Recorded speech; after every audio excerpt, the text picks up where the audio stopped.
The following is a production of DallasCowboys.com and the Dallas Cowboys Football Club. How about them Cowboys? Yeah! Go Cowboys! Let's go, baby! Are you ready for a break? Yes. Are you ready for a break? Absolutely. Ready for a break? Yeah, and so much for that. It's time for The Break on DallasCowboys.com. We were on a break! With Ambar Garcia, Brian Broaddus, Patrick Walker, and Derek Eagleton. It is Wednesday, September 20th, 2023, season 19, episode number 35. Welcome to the latest edition of The Break Live from the SWBC Mortgage Studios at the Star. Got the crew here today. We're talking Cowboys football, and specifically we're talking Cowboys versus Cardinals. Today we'll get into the Cowboys offense versus the Cardinals defense. We will get you caught up on the injuries that we'll be watching throughout the week, and just in general, set the table for you guys for the week 3 of the NFL season. Let's talk. Let's get started first with the injury updates. Patrick, we got 4 guys that I think we're watching throughout the week: Tyler Smith, Donovan Wilson, Zach Martin, and Brandon Cooks. What do we know going into this week as far as each of them are concerned? Well, as we speak, Mike McCarthy is holding his press conference, so we'll get, just like last week, this time we'll get some real-time updates here via text in a moment on guys like Zach Martin, Tyler Smith, Donovan Wilson, Brandon Cooks, and Chuma Edoga, who suffered a hyperextended elbow. But what we do know thus far, before we get those Mike McCarthy updates, is that Jerry Jones and the Cowboys and Zach Martin himself pretty much feel that he will be a go against the Cardinals. There should be no limitations, no missing of playing time for Zach Martin. What happened was he rolled his ankle, but then he actually continued to play, and he said himself after the game that if it were a tight game, he would have stayed in. So I think Zach Martin's going to be, it's Zach Martin. Yeah, that's the kind of games the Cowboys are playing Right. these days. So, It's not really that tight. We're all right. So I think he's going to be fine. And again, I'm interested to see what McCarthy says this morning as far as the remaining guys. But having spoken with him earlier this week, particularly about Cooks, Dono, and Tyler, the plan, unless it's changed, is for them to be limited in practice today. And if all goes well there, then all 3 of them will be ramped up in Thursday's practice. But McCarthy specifically said the goal, quote, is for all 3 to return against the Cardinals, end quote. So good news there. And it looks like Chuma Edoga has at least a solid shot of playing against the Cardinals as well. So waiting for some updates for this morning from McCarthy's press conference. Those texts should come in here shortly, but that's where we are at the moment. Have you guys been shocked at all by what Chuma Edoga has been able to do here in these first 2 games? Yep. Absolutely. Felt like he was going to be a liability, and I'm basing my thoughts of him being a liability from what I saw in training camp of him playing tackle. And I was thinking, okay, well, if he's struggling with space, if he's struggling with guys being on his edge, if he's struggling with foot movement and all, then could potentially be some problems inside. And I was more worried. I think the Giants game, I was concerned until you realize that the Giants rush straight ahead, and they try and bully you and power you and try and knock you off your spot. The Jets a little bit more athletic with movement, and I was worried like, okay, he did all right against the power players, but how is he going to do with guys that are really, really active? And there was a couple of times in that game where Biotish was helping him, but there was far less than that than I really, really thought. So I tip of the cap to Will McClay and those Alex Loomis and Henry Schrock and those pro guys, because they had an idea of a plan. Let's get a veteran guy. We used the word bridge player yesterday when we were talking about Ronald Jones. Bridge offensive lineman. They had an idea that he could probably play guard better than he could tackle. Looking at him at tackle, they're probably like, we're better off just playing him inside right now. I mean, if he had to play tackle, he could play tackle. But I'm not going to say shocked, but my evaluation of him as a space player was this. But when you put him inside in that phone booth where it's limited movement and stuff like that, he plays just fine.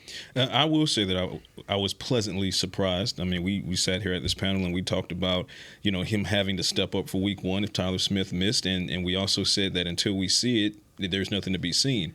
Training camp, he did struggle, had more downs than ups, and he also had the injury with the knee, and we didn't know until we knew. And then after he played well against the New York Giants, we sat here and we said, give this young man his roses, and give the coaching staff and the front office their roses. And one thing about it is, now you've seen 2 solid weeks, actually above par weeks for Chuma Edoga, and now you feel good as far as backup left guard going forward if Tyler Smith misses time, and hopefully that's not the case, but at least you have some confidence, wherein the confidence was not there 2 weeks ago.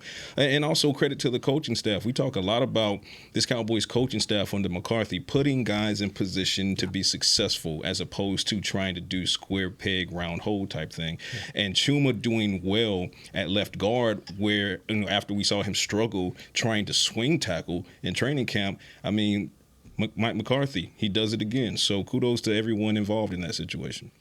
Yeah, it's impressive. And everything that they just said, we were not expecting that. And if you had told me right towards the end of the preseason that Tyler Smith was going to be out 2 weeks, I think we would have been kind of panicking a little bit for the Cowboys and the Dak's protection and the running game and everything that involves that. But he's done a really nice job, and it does give you some kind of ease. Because, and not to be like a Debbie, how do you say? Debbie Downer. Debbie Downer. Debbie Downer. But better than a Karen. Yes. So. Debbie's are a little better. No offense to Karen out there. Yeah.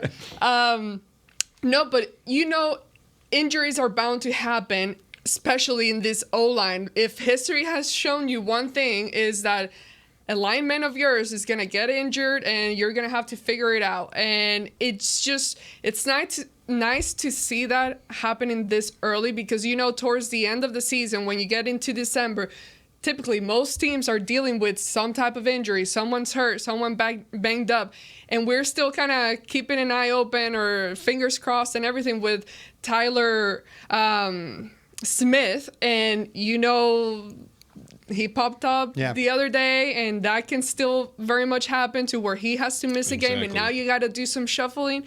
So now it's just credit to, again, coaching staff and Chuma for the work that he has put in and just not giving up, because there were times at training camp that it was just very questionable where his future was or what his future was gonna look like, and he's put in the work and it's paying off. Yeah, not only that, Brian, I remember you mentioned, I saw it was on Twitter, I think it was, where you were responding. I wasn't clapbacking on somebody then? Actually, no, you were making a point to Pete Prisco, which I think was a valid point when you talk about this offensive line and their ability, like what the Cowboys did during this preseason and not playing their veterans, allowed them the ability to get some of these younger guys ready. So we haven't even gotten to the point where Bass is playing much or Richards is playing much, but we feel pretty decent about them as backup players, that if that injury should come, which as the NFL goes, injuries are going to come. If that injury and when that injury comes, you feel pretty good about your backups. You got some information over there? You're looking at that phone. Yes. I was just getting the updates from McCarthy's press conference. So here we are on the injury updates, folks. Zach Martin will be with the rehab group this week, which I'm completely fine with. I put out there on Twitter that my plan for him would be DNP all week, let him rest that ankle, and then send him out there on Sunday. Let's see if that's the case. So Zach Martin will likely be DNP today, did not participate. He's going to be rehab group. Chuma is going to do some rehab work as well. They'll see how he feels after rehab, if he can do some individual drills, and then if he feels good there, maybe he gets a little bit of team play. Donovan Wilson and Brandon Cooks will both get some practice work today. We'll see if that's strictly individual or if that's individual plus team, and if it's team, how much of that will So they'll be limited, included. So they'll be limited essentially. So that's the latest on what's going on with the Cowboys injuries. Yeah, and thanks for those updates. It's good news. The thing with Pete is that, he was like, well, all offensive offenses look bad because they're, because of the offensive line play and how bad it is. And I think it's quite the opposite with the Cowboys. I feel like that now I feel more comfortable. And to Ambar's point, in the NFL in this day and age, you're going to play with all 53 guys. And maybe you're going to play with 58 guys or maybe 60 guys when it's all said and done. You're going to have to be able to rotate guys. You're going to have to be able to move guys around. You're going to have to cover for injuries. And I applaud what McCarthy's done with the trying to keep his team healthy. There's some unfortunate things that happened with Donovan Wilson the first day of camp with the calf and some other things. But overall, though, you now feel better about whether it was like maybe I liked 6 of these offensive linemen. I liked the 5 starters and Bass.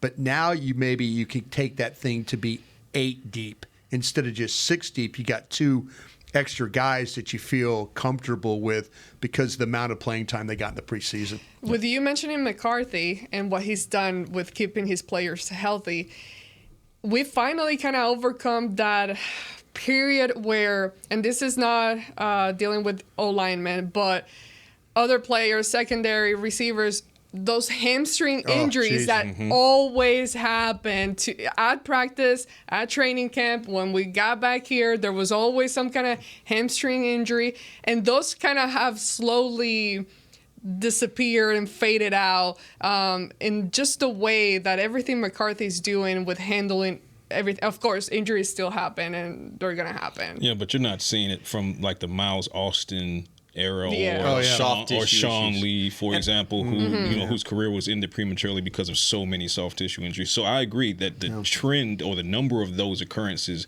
have greatly diminished, and I mean they're always going to happen because occupational hazard. But you're right, Amber. It's nothing like it used to be. Well, I'll take that as an opportunity to shout out my guy Harold Nash and his team. That staff that works these players out, make sure their bodies are ready to take on an NFL season. They're doing a good job. Fantastic. If you're having a lot less of those soft tissue issues, they're doing something right. They're absolutely doing something right. All right, let's talk about let's head into the conversation about the Cowboys and the Cardinals.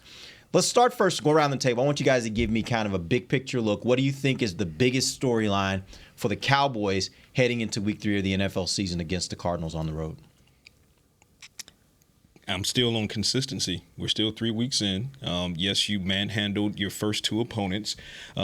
It's one thing to manhandle one opponent, and then now you're hearing about, can you stay focused? And then the Jets lose Aaron Rodgers, and it's like, oh, well, is this a trap game? And we sat here and said it's not. That's not the culture in this locker room. And then they go out and prove it. So now here we are. It's a Cardinals team that just, allowed a historic comeback from the New York Giants in Arizona.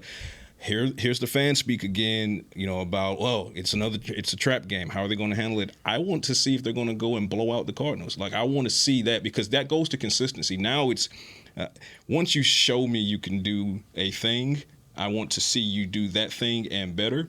So I know you can go beat the Cardinals, just like I knew you could beat the Jets, just like I knew you could beat the Giants. But you showed me you could blow out the Giants at home. And so now you need to see 70. Yeah, you can dismantle a Jets whose defense was ranked number 3, and now you go to Arizona and beat those boys like 40-3, 40-0. Like, so it's consistency for me, because for me it goes back to what I wrote yesterday on in that conversation with Curse on DallasCowboys.com. Go check that out, folks.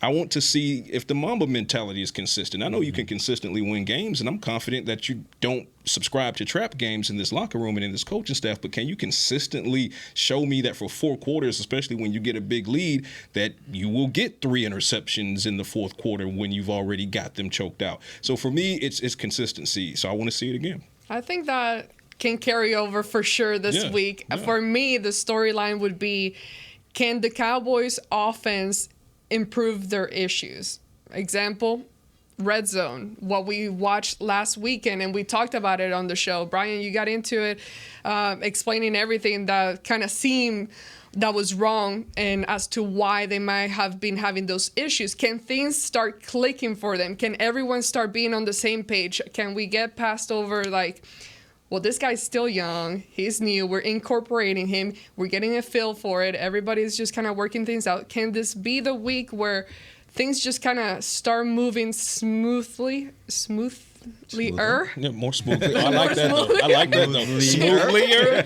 Yes, I like that. I just need to see the offense just starting to click a little better, and I'm super, super excited to see if Brandon Cooks will be a go or no. But otherwise, see how McCarthy kind of rearranges things to make the red zone offense be better.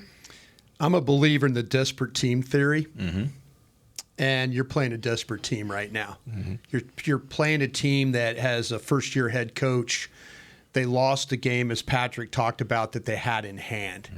And as a program, you're trying to build on that. Yes, you don't have your starting quarterback playing. Yes, there's some other injuries that they're dealing with right now. But I never liked going into a place where the Cowboys have lost 3 or 4 games in Arizona. In 2017, they beat him with Dak Prescott at quarterback. But go all the way back to Sun Devil Stadium. That was a house of horrors when it came to games that Cowboys were playing with better Cowboy teams playing Arizona teams. Remember Matt McBriar breaking his foot. I remember Tony Romo busting up his hand in the game, and it affected the way the season went from that point on. So I always worry about these types of games. The Cowboys are clearly a better team than the Arizona Cardinals. I think they're better coached than the Arizona Cardinals. But I just worry about those guys over there saying, you know what, we've got to make a stand here. We've got to find. Now, maybe they're not talented enough, but you do worry about a little bit of a team. You know, where the Cowboys have had some great success. There are issues that they've got to deal with the red zone. But all you are a tip pass away, a bad fumble, a busted coverage on a 68-yard slant pass, from away. Will I pick the Cowboys to win? Likely. But these are the types of games I absolutely hated playing. When you were riding pretty well, the other team is a little bit desperate, and they're trying to find a way not to. Now, if you play Arizona late in the year, you probably crush them because their spirit will be killed. Yeah, right now, they still have fight in them.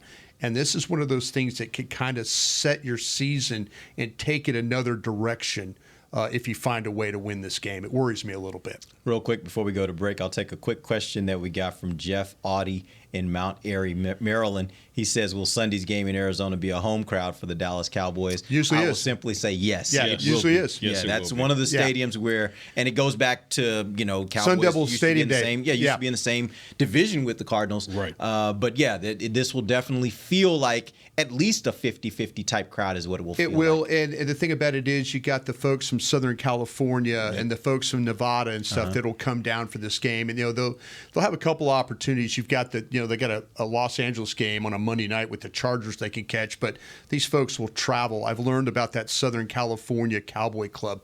They are not afraid to put their money where their mouth is and go and watch their team play football if it's within reason for them to get there. Yeah, you're right about that. The Rams, when we played the Rams there, that was another one where it was just a lot of Cowboys fans, tons of Cowboys fans. All right, we're going to take our first break. When we come back, Brian's going to give us his breakdown. Cowboys offense versus Cardinals defense. We'll be back. DallasCowboys.com radio. Todd thought it would be secure to jog in the cheetah savanna. Todd believed the big cat repellent he bought online was reliable. And now, Todd is trying to be faster than this cheetah that can run 80 miles per hour. But the good news is, Todd has AT&T 5G that is fast, reliable, and secure. And he learned the best thing to do is stop running and toss her the backpack with the beef stew. AT&T 5G. Fast, reliable, secure. It's not complicated. 5G requires compatible plan and device. 5G may not be available in your area. See att.com/5G for you for details. Cowboys fans, after that move, we've just coined the term Rowdy Replay. Let's roll back the tape. Okay, there's our mascot Rowdy cheering on the boys. And now he's on his phone, on his Bank of America mobile banking app? Staying on top of his finances with his virtual financial assistant, Erica. Bank of America's digital tools are so impressive. Cowboys fans just can't stop banking. Learn more at bankofamerica.com/can't-stop-banking. Erica is only available in the English language. You must download the latest version of the mobile banking app, only available on select mobile devices. Message and data rates may apply. Member FDIC. Welcome back into Dear Doctor, the show where I answer life's questions with an ice-cold can of Dr. Pepper. Sheila, let's hear from our next caller, would you? Dear Doctor, my friend supported me during a tough time. But what's the right gift that says, thanks for being a shoulder to cry on? Okay, this one's easy. I say give her a delicious Dr. Pepper. Nothing says, thanks, girl, better than a one-of-a-kind soda. Yes, any Dr. Pepper flavor will do. Now, just a reminder that I don't need to be a real doctor to know that Dr. Pepper is the one you deserve. They say champions are remembered, but legends are never forgotten. United Ag and Turf offers a winning lineup of John Deere equipment built to tackle any challenge on and off the field. Legendary John Deere tractors, combines, residential mowers, commercial mowers, compact construction equipment, Gator utility vehicles, and a full line of golf and sports turf equipment. United Ag and Turf, the official Ag and Turf equipment supplier of the Dallas Cowboys. Visit UnitedAgAndTurf.com to find a location near you. Back to the break.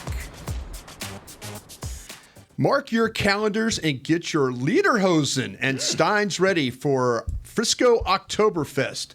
Officially returns for their 4th annual celebration on Saturday, October 7th at the Star in Frisco, featuring Bavarian-inspired activities, delicious food and drinks, and plenty of great live entertainment. Visit thestardistrict.com/events for more info. Welcome back. It is the second segment of the break. We are live from the SWBC Mortgage Studios at the Star, and this segment's brought to you by blockchain.com. All right, here we go. We're going to talk Cowboys. We're going to talk Cowboys offense versus Cardinals defense. Brian, go. All right. This team defensively, they play a 3-4 front, or what we call an odd man front. When you have an even man front, that's 4 down linemen, and odd or 3. So Jerry Madeline, I helped you right there, explain that to you. Jerry loves when I do that. Thumbs up from Jerry right now. Jerry loves when I do that for you, folks. They'll have 2 or 3 guys with their hands on the ground, and then the others are playing like in 2-point stances, standing around. So it's kind of we see a look with the Cowboys will do this a little bit, when they'll just put 2, maybe their bigger body guys down, and then everybody else is kind of like they're waiting for a bus. You know, they're all standing around in that regard. This defensive line's been a little banged up with the tackles. With Leaky Fatu, he's dealing with a shoulder. Carlos Watkins got hurt in the game. You know, our former Carlos Watkins. We know that guy. He used to play here. He hurt a bicep. He's dealing with that injury right now. So that's something you need to keep an eye on going this week. The team is already down. LJ Collier was out with a bicep injury, and he's not going to play the rest of the year, it sounds like, talking to my folks in Arizona. So Watkins, though, when he plays, he does a really good job of staying square along the line of scrimmage. When you talk about defending the run, it's kind of something he did with the Cowboys. He didn't always get turned. He was a guy that stayed square, plays off blocks, gets rid of guys. So as you're blocking him, you know, to try and turn him is a little bit of a difficult situation. But, you know, the Cowboys will be aware of that going against him. It's a unit that plays with more power than athletic ability. They will line up at times in a bear front. Again, a bear front is they'll cover the center and they'll cover the 2 guards. And what they'll do is the purpose is to try and make the inside 3, your inside 3, have to take on one-on-one blocks. Mm-hmm. So this is where you got to keep an eye on Tyler Biadasz in this game, because Biadasz is usually either uncovered or there's a guy on his shoulder. Now, to do the snap with a guy breathing the same air as you're breathing is one thing that you can kind of mess with you. When you start making calls and adjustments, you got that guy right there. Now you're trying to see. Now you're trying to find where their guys are. They're all standing up. So they're trying to confuse you a little bit. They're trying to make you do some stuff with the one-on-one blocks. His job's going to be snap first, block second. I really like what I've seen from Kevin Strong with this unit. He's a defensive tackle. You have to be careful of him because he likes to backdoor plays.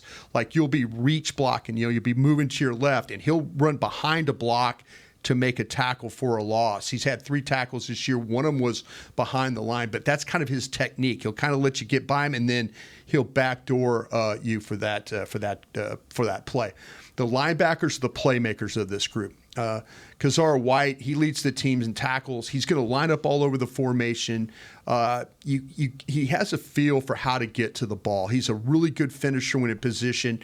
As a ball carrier, you have to be careful with him because he's always ripping at the ball. He's one of those, he's like Micah was doing in the game the other day, when he rips the ball, out of the running back's hands. That's what Kazar White is going to do. He's going to try and create turnovers. He could be an effective blitzer as well. If he has a weakness, he's a guy that will jump around blocks, so he'll give you some space. Sometimes the ball's coming his direction. He'll try and jump around a block to get back in to the play, and then the ball was able to get behind him. So if you get him jumping around blocks, like the defensive tackle was making plays, White was missing some plays. So he's got to be careful when he's doing that. I'm going to say this name. It's so funny to say. Victor Dimukeji is he's another linebacker. He's been outstanding as well. He's a really powerful tackler. He's shown the ability to create turnovers with his hits. He's a physical guy. As far as their pass rusher goes, the guy you're going to have to worry about is a guy named Dennis Gardeck. Yep. And Gardeck is relentless in the way he plays. He'll line up on both sides of the formation. He's always in attack mode. He's the type of guy that never gives up on a play. You could block him for 1 or 2 counts, and then if you expect to just stop, and then he's going to stop with you, that's not the case. You need to stay on him the entire time until the whistle blows, because he's a guy that when he gets close to making a play, you feel like, oh, the quarterback's going to run through the line. He's there. He makes the tackle just because it's an effort type of a player there. So you have to beware of Dennis Gardeck here. He's really a good player for them.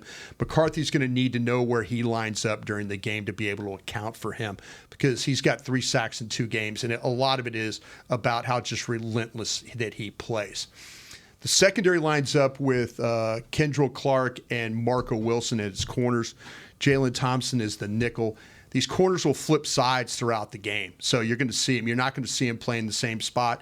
Didn't know. I was trying to kind of gauge: is it because they're traveling, or are they just trying to not? Is it a strong or weak situation? You really couldn't figure out with the rhyme or reason, but you're going to see them on both sides of the formation. Wilson is super aggressive, ultra aggressive is the word I used, in the way he plays. He's not afraid to gamble to make a play on the ball. I've seen him go right through receivers in order to knock the ball down. Both Clark and Wilson are both willing tacklers. If there's a weakness with the group, you will see separation at time with them during routes. And I would say don't be surprised that if McCarthy doesn't take some shots down the field with Cook, and we've talked about Michael Gallup. There were several times where in the 2 games I watched, the Commanders game and then this Giants game, where receivers were getting past. Matter of fact, the Giants were able to get their guys deep a couple of different times that resulted in some pretty big plays. So you'll see where on this defense, opponents attack the middle of their defense. Routes will open up with how they play their linebackers, real tight to the line, and to help with pass rush. And then it kind of opens up space between its safeties and the linebackers. So keep an eye on stuff going down the field and then in the middle of the defense.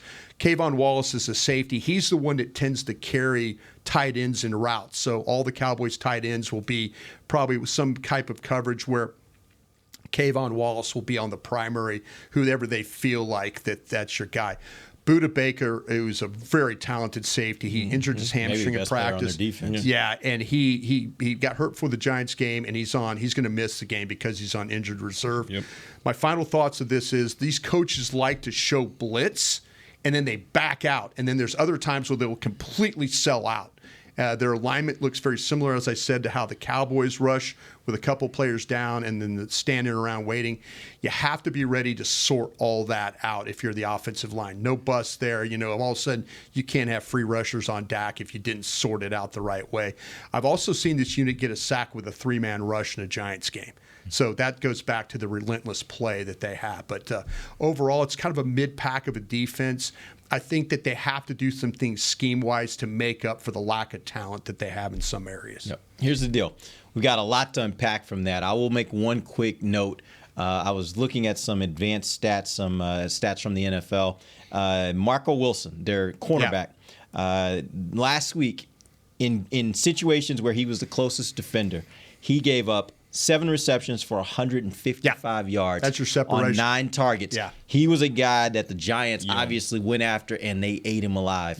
And so my question would be, how does that match up with the Cowboys? Is he typically on one side? Is he a guy that moves around? He's never going to play in the slot, but I'm saying he's going to move. Go either side. Yeah, they're going to move. Like I say, he and Clark are both going to flop. And I was trying to figure out, is it a strong – sometimes in college you could say he's a boundary corner, which means he plays to the sidelines, and the other guy's the field corner, which plays. But the hashes in the NFL are more narrow than they are collegiately. So you don't get the vision of the boundary or field corner.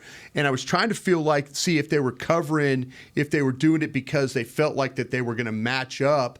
And I just think it's kind of one of those things. It's in the scheme, they say, we're not going to let you get a feel. So we're going to go right and left here. And like, well, the Jets were stationary. Jets were just a stationary group. you're going to see Wilson on one, Clark on the other, and maybe the next series it completely flops. And So- is it specific to the receivers that they're covering? I don't know that. I don't know that. I think it's one of those things. I was trying to see are you trying to play a field corner or a bounded corner here, and I just couldn't get a feel for were they trying to take Terry McLaurin out of the game? Right. Yeah. I couldn't get that feel. Okay. It was like maybe it's just scheme specific as they say this series we're going to flop it, or maybe you're getting a situation too where they feel like a team is right-handed. Or they feel like, okay, we stopped them here, and now they're going to come back. Let's flip it the other way. I think they feel like that Wilson, even though all the stats he gave up the other day, I have to feel like that they feel like he's their best corner. Okay. But to me, he's going to gamble. He's going to be aggressive.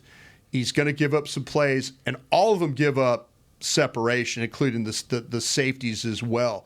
There's some separation when you watch them play that has to be concerning to them. What are the stats for week 1?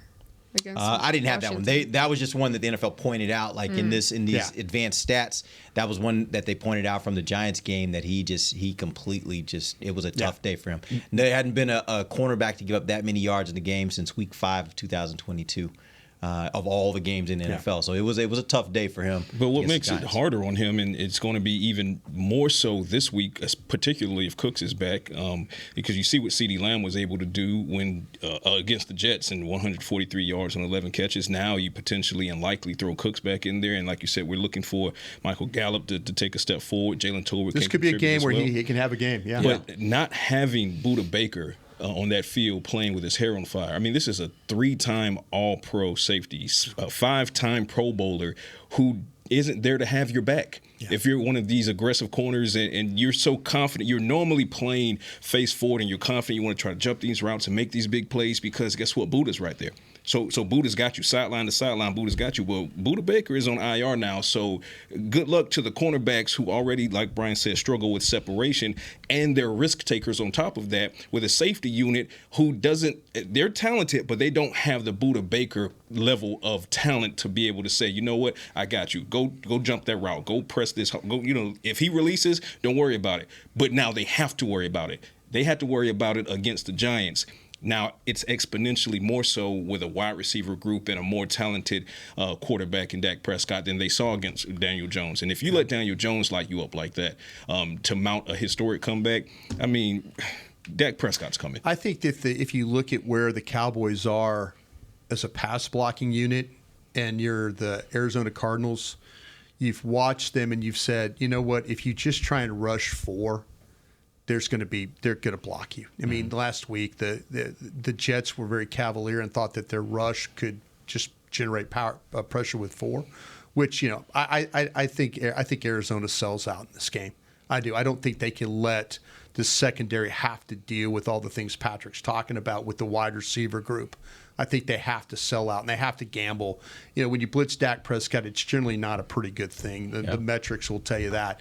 But the way that they're going to, if they just sit there and rush 4, I just see the Cowboys blocking them. But even though it's a lot of standing around, but there's going to be some blitzing in this game. Backs are going to have to be ready for some blitz pickup stuff. But if they pick this thing up, this secondary will give up plays. So, and the Cardinals front, I mean, they can get pressure. I mean, this is a team that has 9 sacks in the previous 2 games. They can get pressure. So for those that are saying, well, maybe you want to rest Tyler Smith another week, to that I say this.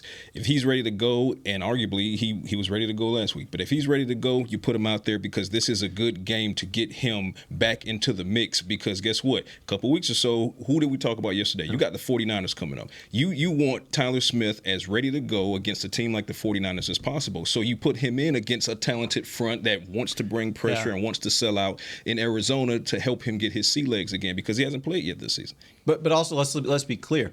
I agree with that. I think they were going to need to blitz, but blitzing has not been what they've been doing so far. Well, when you look at their percentage right now, they're 25th in the league in blitz percentage. They are not blitzing as much as you would think. They show blitz a lot. Right. They don't necessarily always bring out of it. Well, see, that's the thing about it is, like you say, they'll show it but back out. But I feel like, though, Dallas will have a plan for Gardick. Of how, I trust Terrence Steele against him. I trust Tyron Smith against him. I think he's the one guy you absolutely have to worry about here in this game. Because to me, it's just that these other quarterbacks that they played, with the Commanders and with the Giants, you hold the ball. You hold the ball against these guys. It plays into their hands a little bit just because of the pass rush. But because of, like I say, Gardick, he's just a relentless guy. And I have a feeling, like I say, that Dallas, if I'm watching Dallas's tape, I'm saying, man, these guys can pass block. They can they do these things well. Maybe the tendencies, and this coach came from the Philadelphia Eagles. Mm-hmm. So he grew up. He wants to blitz. He's familiar. He wants to blitz, but he also, his 4-man line in Philadelphia was pretty damn good. Yeah. So he doesn't have that, but he's got a couple of guys. I like Kazar White. I think bringing him, it's going to be about, if they do, how well does Dallas sort things out up front, and are they on the same page when it comes to the running backs being there and not getting in the way. But if there's a blitz pickup, boom, you have an assignment right there to get the guy. Yeah, I'll make one more quick point before we go to break. I think part of also what's making this offensive line, the Cowboys' offensive line, look so good against defenses is the ball's coming out so quick. There you go. So even if teams decide to blitz, we know Dak is good against the blitz. He's one of the best in the league, particularly against the blitz. But that being said, I think this offensive line and how they're playing this offense and how quickly the ball is coming out, I think that's helping this offensive line and making them look maybe even better than we've seen them in the past with the same personnel in a lot of instances, just because the ball is coming out so quick. The Cowboys offense was able to mostly delete the Jets linebacker core, and the Jets linebacker core is definitely better than what the Cardinals linebacker core presents. All right, we're going to take our final break. We'll come back. We got more discussion on Cowboys offense versus Arizona defense. We'll be back. DallasCowboys.com radio. Todd thought it would be secure to jog in the cheetah savanna. Todd believed the big cat repellent he bought online was reliable. And now, Todd is trying to be faster than this cheetah that can run 80 miles per hour. But the good news is, Todd has AT&T 5G that is fast, reliable, and secure. And he learned the best thing to do is stop running and toss her the backpack with the beef stew. AT&T 5G. Fast, reliable, secure. It's not complicated. 5G requires compatible plan and device. 5G may not be available in your area. See att.com/5G for you for details. Don't put off getting your oil changed, Dallas. Take 5 Oil Change. A proud partner of the Cowboys is faster than you think. There's no appointment needed and no waiting room. Yep, you heard that correctly. Take 5 is so fast, you don't even have to get out of your car. You can take advantage of Take 5's fast, friendly, and simple service at any of their locations across the Dallas area. And remember, at Take 5, you stay in your car because they're faster than you think. Take 5, the official oil change of the Dallas Cowboys. It's the official men's skincare brand of the Dallas Cowboys, Jack Black. And right now, Cowboys fans can get 15% off their $75 order. Plus, because every deal needs a playmaker, your order will include a free 5-piece skincare set and free shipping. The Jack Black Playmaker is 4 of Jack's favorites and a full-sized intense therapy lip balm. Make a play for the playmaker at getjackblack.com/Cowboys with the code CowboysVIP. That's getjackblack.com/Cowboys with the code CowboysVIP. They say champions are remembered, but legends are never forgotten. United Ag and Turf offers a winning lineup of John Deere equipment built to tackle any challenge on and off the field. Legendary John Deere tractors, combines, residential mowers, commercial mowers, compact construction equipment, Gator utility vehicles, and a full line of golf and sports turf equipment. United Ag and Turf, the official Ag and Turf equipment supplier of the Dallas Cowboys. Visit UnitedAgAndTurf.com to find a location near you. Back to the break. Join us at Miller Lite House at AT&T Stadium on October 7th and 8th for world-class barbecue from pitmasters across the country while enjoying live entertainment and libations at Barbecue Fest Dallas this October. This is the only hotter thing than the Dallas Cowboys will be, with 30,000 pounds of brisket, chicken, pulled pork, ribs, smoking at Miller Lite House when some of the biggest names in barbecue come together at Barbecue Fest. Tickets on sale now at SeatGeek.com, the official ticketing provider of AT&T Stadium. A lot of BBQ going on in this read. My mouth literally I'm just going to say this. Watering. As soon as this show's over, I'm thinking today might be a day I need to dip over to a barbecue spot now, some barbecue, because That sounded really. You can buy lunch today. I got a day baseball. I don't got anything going on after you're this. free. I'm You're free. I'm free. Look at you. Yeah. All right, let's jump back in this final segment of the break. Let's talk about the tight ends. I also from the Next Gen Stats was able to look at these numbers. Look at the tight ends and their usage this year. Ferguson has the most, 64.5% of the snaps. Hendershot with 41.3% of the snaps. Schoonmaker, who got his first catch and first touchdown, at 32.6%. So it's kind of in that order, with Ferguson getting the bulk of the snaps among the tight ends. They also run multiple tight end sets. That would be 12 personnel, 13 personnel, on about 36% of their plays. That being said, do you expect those percentages to shift as time goes on? Do you expect to see Schoonmaker more? I think he might be the best blocker you got at the tight end position. Do you expect to see more of him and maybe less of whom in order to get to that? I've always felt like this, and this goes back to the coverage that we had on the draft show this past year, that Michigan's offense held Schoonmaker back. And I believe that what I saw once he got healthy and was working out, and the way he moves, the way he catches the ball, you could see that's a big body guy that's got a little. It's got some of that lateral ability to him. We talk about putting the foot in the ground, being able to move, to cut, and all that. I really do like him as the possibility of not only of a point of attack blocker, but a guy that can make things. You never come off the field. He's going to block. He's going to catch. He's going to block. He's going to catch. By the end of the year, you think he's your one? Yeah. Ferguson. I will say this about Ferguson. Ferguson has done a much better job of getting his body to where he can block, and I hope that he doesn't get beat down by it, and I hope he doesn't by week 12, week 13 that he's like. I've had to block edges. I've had to block tackles. They brought me in motion. I've had to wham on defensive ends, all that stuff. Sometimes those guys get beat down that way. But right now he's on the arrow going up. And I think Schoonmaker is a guy that you'll see once you throw him the ball, he could be super reliable. Michigan, he was very reliable, like on third downs. 3rd and 7, he finds a way to get 10 or 11 yards catching the football. I think we're going to start seeing what the front office saw in him when they were doing the pre-draft stuff with him. To his ability, that kind of ability to make plays. I'm right there with you. In training camp, I mentioned it several times. Whereas we know that Schoonmaker, as far as scouting him coming in, that he's a phenomenal blocker. But then when he was able to get onto the field after battling the plantar fasciitis, I saw several times where he was able to get open. And I'm not saying he has the separation that Hendershot has, and nor does he have the separation that Ferguson has, but he is a very, very sure-handed guy. His hands are big. They're sticky. They get the ball when it's thrown to him. He will make plays for you in the passing game for the Cowboys. Now, is he that yak guy? No, I think that's Hendershot.